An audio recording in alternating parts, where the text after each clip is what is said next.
Mike Williams heard a thud on the door as the clock was about to strike 10 at night. He went to open it without realizing that this would result in him jumping off the drilling rig 3 to 4 stories above the surface for saving his life. The tragedy, which cost 11 lives and established itself as the worst environmental catastrophe in the nation's history, was not merely an accident brought on by careless management.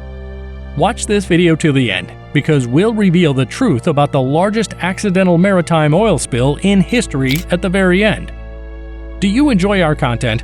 Make sure to like the video and subscribe to our channel, History of Ships, for more videos like this. On April 20, 2010, Mike Williams, chief electronics technician, helped develop a drilling rig in the Gulf of Mexico that could dig 13,000 feet below the surface of the water, from a height of 50,000 feet. The team began pouring the mud base into the ground to create pressure, which caused the oil to release. But it wasn't merely the result of nature. It took the crew 6 weeks to view the final results, since they thought the world would end in 21 days.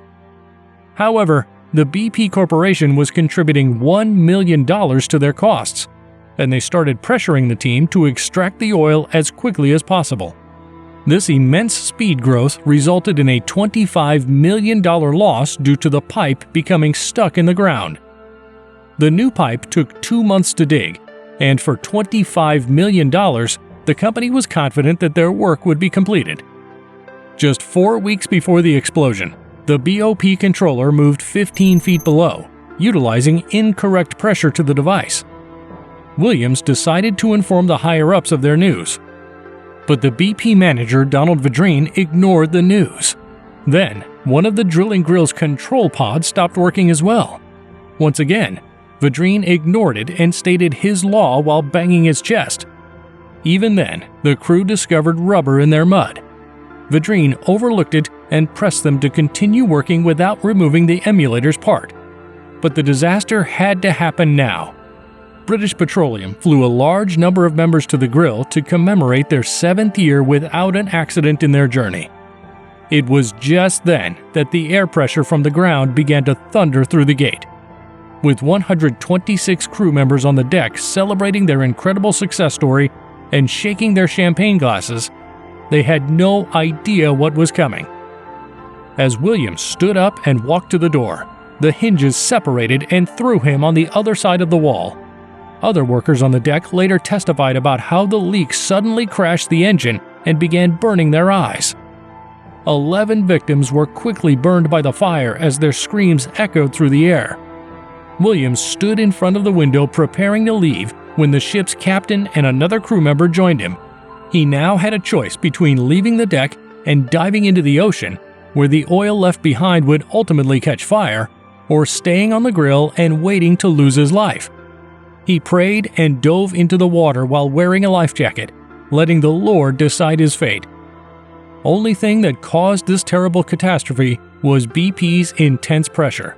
Every staff departed without a single lifeboat for Williams, the captain, and other crew due to the methane gas.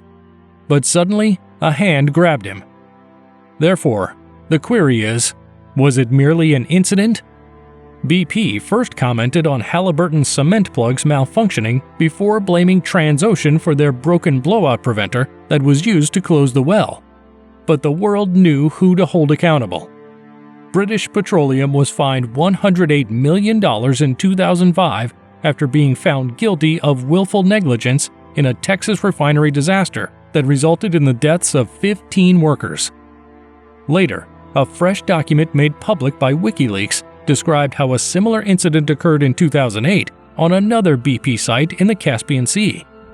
The Deepwater Horizon Disaster was eerily reminiscent of a movie scene where Mike was working at his computer when everything around him suddenly burst out. According to BP, the oil was released at a rate of 1,000 barrels per day. However, the U.S. government later amended this to 60,000 barrels. Finally, after 36 hours, the ship sank into the ocean. Now, what do you think about this incident?